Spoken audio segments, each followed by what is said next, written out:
What's going on, everybody? Welcome to GmiasWorld, and what we're going to be talking about today is cards you should be piling up right now. So this is part 4. If you want to see the other 3 parts, just simply go back into this playlist, How to Build Your Madden 19 Ultimate Team, and you're going to find out exactly what I think about these players. Now, the first thing that I like to do is I want to go ahead and check out the power-ups that I have regularly available. And you might ask, how do I have power-ups just sitting in my binder? Well, I played all of the solos that were available, and we got a lot of them for free. Okay, some of them we're not going to use, some of them we are. Okay, and that's pretty much where we are with that. I'm going to show you right now exactly what's going on and the cards that you should be powering up and the cards that I'm planning on powering up. The number 1 guy that we're going to feature this week is Randy Moss. Okay, now he's very expensive right now, but he's not if you lurk his set the way that I did. Okay, I literally lurked this man's set I can't, what is it, like a whole week or something like that, and I just started getting him piece by piece. I didn't try to buy him outright because the prices were too hefty, and I saved about 75, 80K by doing it piece by piece, okay? Why do I recommend this guy? Okay, let's go ahead and look at some of the things that he has, right? 91 speed, 90 acceleration, and he's 6'4". I don't know if I need to explain anything else about that, but this man is a god in this game right now. And you know, for the first time in a long time, because I went through 16 after the first patch, always remember, 16 at launch, I always thought was a really, really good game. That's actually how speed should have always been in Madden, how it was at launch, with Paraman running by everybody based on the threshold. It's when they patched it that they ruined the game for the next 3 years as far as speed threshold goes. And there's a little bit more, there's a little bit of the buggy stuff that still goes on in the game as far as getting separation, but it's a lot better. They've gotten away from all the stuff that was going on after that patch in Madden 16. But this guy, with the height and the speed that he has, he's ideally the best wide receiver that's available in Madden right now. Okay, so if you're able to put together some coins and you feel like you can do it, this is a guy that you want to invest in, all right? Now, I'm going to go through and I'm going to show you exactly what I'm talking about the set. We'll come back to the power-up section in a second because I actually have to get a power-up of the card that I'm going to be recommending in this video. I'm going to buy it outright right now to let you guys know that I'm really focused on getting the card. All right, because I'm not just letting you guys like, yo, bro, pile this card up, but I'm not going to do it. No, no, no. I'm doing it if I recommend it. All right, so this is what you do with Randy Moss. You go to his set, right? And then this card right here is the most expensive. So what happens is I got this for like $290, $295, something like that. His average price is going to be around that 300 range. If you could just sit on it, some people get desperate and they try to get rid of the parts of the card or whatever, and they need to get those sold. So if you sit on it for a little bit, you might be able to snipe that. That's the biggest snipe, the 89 overall. That's where I was really waiting. Everything else is pretty cheap. You know what I'm saying? This one right here, you got to watch it because what happens is, you see like this guy has a bid on it for 8,700. What happens is there were a lot of this card initially because this guy actually has 88 speed, right? And the 87 doesn't. The 87, I believe, is slower. So the 85 is what people have been running around with for the most part, trying to, just mimic a Randy Moss. You see what I'm saying? This one has an 86 speed, but better stats with catching and route running and stuff. So make sure you understand that people are going to more likely be upping the price on this, and it hasn't been a lot of them available, but the other ones are relatively cheap. You just have to worry about the 89. Once you get the 89, you should be good to go with Randy Moss, but he's definitely worth the power up. He definitely gets the separation. He definitely does the things that Randy Moss is supposed to do. So he's highly recommended, okay? The next card that we're going to talk about, you saw him in my binder already, Tyreek Hill. Now, some of you guys have been asking about Tyreek Hill. Yo, Gmias, what's going on with this guy? You know what I'm saying? Like, is he really worth it? Let me tell you something. This dude gets behind defenders, okay? He gets behind defenders and not in the way that you guys are thinking about it. Like, he's really, really fast, all right? Right now, with the way everything is going, his power-up is very, very expensive. So people have been asking me, what do I think is a reasonable rate? It depends on how your bank account is set up. Because what happens is this, right? For now, the Madden is very, very relatively new. So for over the next couple weeks, he's going to be one of the fastest cards in the game. And he's probably going to be a guy that you could completely power up, depending on how you snipe his power up and his elite. Because I think you can get his elite for free through doing just leveling up your mutt level. So you should be able to probably get that part done if you play solos. The power up, you're probably going to spend, 60, maybe 60K on it because everybody knows the value of it. But I'm thinking that you could probably snipe that also. So he shouldn't be very expensive. And in addition, he's not that expensive with his, the training point situation. He doesn't have that many tiers because you can see he only goes to an 84 overall. Obviously, when he gets an upgrade after like week 1 or something like that, when he burns somebody ridiculously and EA upgrades him, it's going to get really, really costly. Okay? So be very, very aware of that. That's something that you guys should understand. That's going to affect that. But he is absolutely 100% worth the, the funds. Like, he's definitely a card that you should put in your lineup right now, offensively. And then what we're going to talk about right now is a card that I actually had his power up, but I sold it like an idiot. And I realized afterwards, like, yo, I played against him like maybe 3 or 4 times. I'm like, yo, this dude is really good. He's really, really good. And that's going to be the Mutt Master from last year, who was Sean Taylor.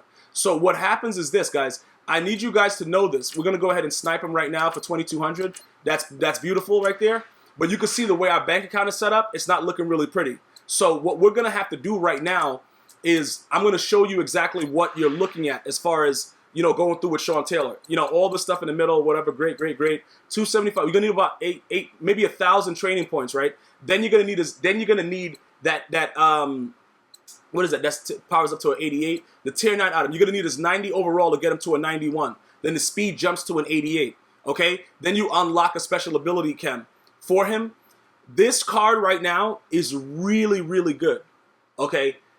I'm gonna try to figure out a way to get him like through snipes and stuff like that to try to figure that out, guys. But I'm letting you know right now that he is absolutely 100% worth it. And if you're looking to do it, you should probably get it done. If you've already gotten rid of him, I don't know why you would have done that.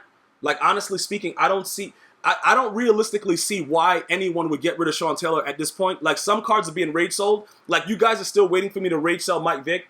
I don't think I'm going to rage sell him simply because every quarterback, I've watched streams where Tom Brady, who was the best quarterback in the game, stat-wise, has overthrown wide-open deep passes. So it's not just Michael Vick that's doing it. So I'm not going to be an idiot and just get rid of him. Now, in Madden 18, all of the cards played the same at the quarterback position. Most of the defenders played the same. It's not the same way this year. I repeat, it's not the same way this year. So you're going to have to make certain decisions to make your team better, and it has to be financially, acceptable for you. Don't try to put yourself into debt upgrading your Madden Ultimate team. Okay? I'm just letting you guys understand that. This is something that I'm looking forward to doing, but I'm dead broke because I went all out for Randy Moss. All my coins, everything is, pretty much my Mutt team right now is worth over 3 million coins, and a majority of that is just straight from solos, because a lot of the packs that you get from solos, the cards are auctionable or tradable. Okay? So this is a guy that you're going to definitely need on your roster. Okay? So what am I going to do once I get Sean Taylor on the team? Why do I think that he's so good and a necessary card for me to do?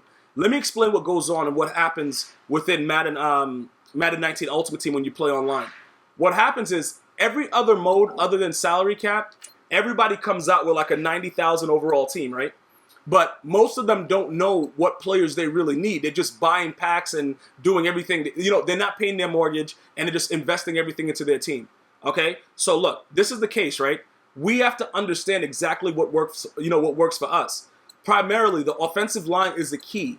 All right? I haven't gotten to upgrading Zach Martin all the way yet, or Tyron Smith, but pretty much I've shown you guys that the offensive line is very, very key in all of these situations. So we should be smart when we're doing certain things as far as building up our team. If you're going to ask me where should you start, I would definitely say the offensive line, because they literally play like how they're rated. So if you got a guy that's coming out with a Bosa like I do, it's going to get really, really bad for you really, really quickly if your O-line sucks. Just so that you know that. It's going to be really, really bad really, really fast. So you guys have to understand that. You're going to need to do what's best for your squad, okay, by making sure that your O-line is acceptable. If you do not make sure that your O-line is acceptable and you haven't watched the previous Powerup videos that I recommended, you are going to be getting sacked a lot, okay? And it's just going to happen. It is what it is. It's just going to happen. And look, bro, it's nothing you can do about it. So understand that. Make sure that you're aware of that situation, because it can get really, really ugly really, really fast. All right, so go back and check out that, the video about why I recommend the Dallas Cowboys O-line. Okay, offensively, this guy right here is garbage. See, DeAndre Hopkins, I haven't gotten to it yet, but this guy is trash. But then the last game when I was about to rage, like just sell him for training points, he went up and did an aggressive catch on like the entire team. So for now, he's a little bit safe. But at any time, I can rage sell him. Like, if I wake up tomorrow and I feel like I just don't like his face, I'm going to rage sell him. All right, so he's not a guy that is probably going to be there for a while, but that's, like I said, I try to separate it to let you guys know, which cards you should upgrade, which cards you shouldn't. I wouldn't go with upgrading this guy right now because I don't think he's that good. He drops wide open passes more often than any other player that I use, so I don't know about that guy. All right, I just wanted to point some of those things out. Now look, getting back to Sean Taylor, right now I'm lacking at the free safety position. So when I get Sean Taylor, automatically my team is going to be, it's going to be, pretty much looking pretty good. You know what I'm saying? Pretty good. It's going to be right there. Now, I got to get a better D tackle. Marcel Darius is not cutting it. Yannick Ngakoue, he's good, but I need somebody else that can pretty much do something there for me at a higher level. But he's not bad at this point right now. Do I need something else immediately? Not immediately, because he still makes plays, but we're going to have to upgrade that position. That position right there has to definitely be upgraded. We can't really play games with that. All right? Brian Urlacher is pretty decent for now, but he's going to be rage sold as soon as possible. Ryan Shazier, he's been getting upgraded steadily, so he's going to be eventually our 95 overall middle linebacker very soon. The left outside linebacker position, I don't even know why this guy is here, but I don't have that. I don't have a decent left outside linebacker right now. So there's certain things that I got to upgrade. I'm going to be giving you guys that information as I go along. I just have to, evaluate it because right now I don't really care about that position as much because I'm using Anthony Barr. Brian Urlacher does what he's supposed to do, and then I use like Ryan Shazier and Shaquem Griffin to do everything else, and they play pretty well for me right now. So, I'm just trying to see exactly how can I make my team better by getting cards that are suitable for everyone. Because if you look at my lineup, this lineup right here is suitable for any player. Because all these players that I have, they're going to make plays. They've been battle tested. Because if they haven't been battle tested, they've already possibly been rage sold 3 times. That's how serious I am about mine, bro. Dudes are going to get rage sold before they even know it. So it doesn't matter. Okay? If the cards can't play, I'm not going to recommend them. Jair Alexander, by the way, with the gauntlet, if you guys are doing the gauntlet and you're trying to figure out what's going on, I would stay away from Baker Mayfield and I would go after Jair Alexander and Vita Vea. Those 2 guys are really, really good.